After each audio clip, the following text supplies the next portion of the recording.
Hi friends, Mahabharatam గురించి తెలిసిన వారు శ్రీ మహావిష్ణువు 8వ అవతారంగా వచ్చిన శ్రీకృష్ణునికి దేవకి అసలైన తల్లిగా భావిస్తారు.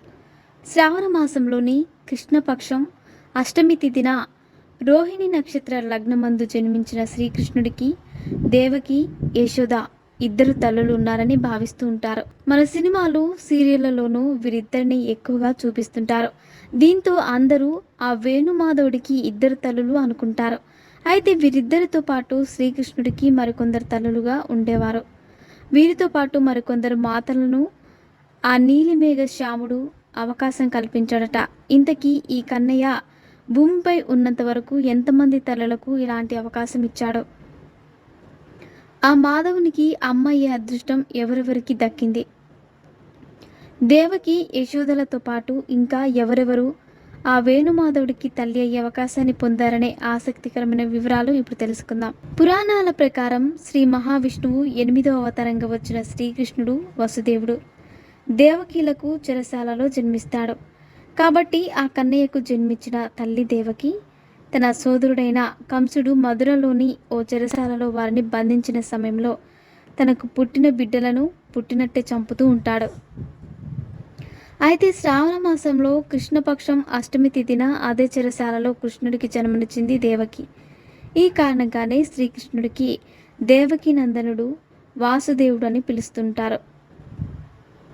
ఆ నీలిమేఘ శ్యాముడిని తాను జన్మనివ్వకపోయినా యశోద ఆ కన్నయ్యను కంటికి రెప్పలా చూసుకుంటుంది. యశోద నందుడి వద్ద శ్రీకృష్ణుడు గోకులంలో పెరిగి పెద్దయ్యాడు, మట్టి తింటున్నాడని కన్నయ్య మీద అరుచుకున్నందుకు ఆమెకు తన నోటిలో నుంచి సకల కోటి ప్రపంచాన్ని చూపించి ఆశ్చర్యపరిచాడు. భాగవతం ప్రకారం యశోదకు కలిగిన ఈ అదృష్టం, ముక్తి సాక్షాత్తు ఆ బ్రహ్మ ఈశ్వర్లకి కూడా కలగలేదని చెబుతారు. చిన్నప్పుడే చిన్ని కృష్ణుడి అల్లరిని అదుపు చేస్తూనే ఎంతో ప్రేమగా చూసుకున్న యశోద మాధవుని జీవితాన్ని ఎంతో ప్రభావితం చేసింది. మరో కథనం మేరకు దేవకి కంటే ముందే వసుదేవుడు రోహిణి వివాహం చేసుకుని ఉంటాడు. బలరాముడు, సుభద్ర, ఏకాంగదేవి వీరి సంతానంగా ఉంటారు. రోహిణి తన కుమార్తె, కుమారుడితో కలిసి యశోద దగ్గర నివసిస్తారు. చిన్ని కృష్ణుని ముత్తాత మారీషుడు.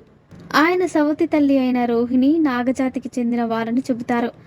అంతేకాదు హస్తినపురానికి రాజైన శాంతనువుడు సోదరుడు బహిళక కుమార్తె అని కూడా చెబుతుంటారు. వేణుమాధవుడు సందీపని ముని భార్య అయిన సుముఖి దేవికి కూడా తల్లి పాత్ర ఇచ్చేశాడు.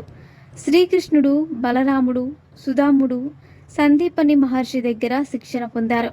ఈ సందర్భంలోనే సుముఖి దేవి కృష్ణుడికి తన పుత్రుడిగా ఉండేలా గురుదక్షిణ అడుగుతుంది. ఎందుకంటే శంఖాసురుడు ఆమె ఆధీనంలో ఉంటారు. కన్నయ్య తనను అతడి చెర నుంచి విడిపించిన కారణంగా పుత్ర సమానుడిగా చూసింది.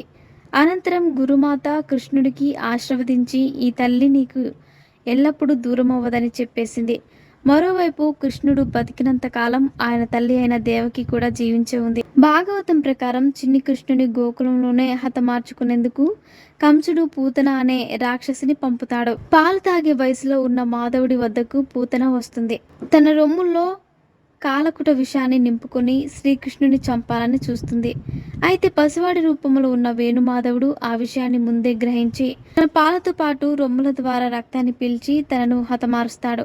తను చనిపోయిన తరువాత అంతిమ సంస్కారాలు నిర్వహించిన సమయంలో తన శరీర గంధపు చుక్కల నుంచి ఓ సువాసన వస్తుంది. ఈ సంఘటన గురించి భాగవతంలో పూర్తి వివరాలు ఉన్నాయి.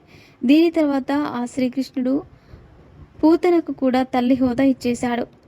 మరిన్ని ఇంట్రెస్టింగ్ అప్డేట్స్ కోసం మా ఛానల్ని సబ్స్క్రైబ్ చేసుకోండి.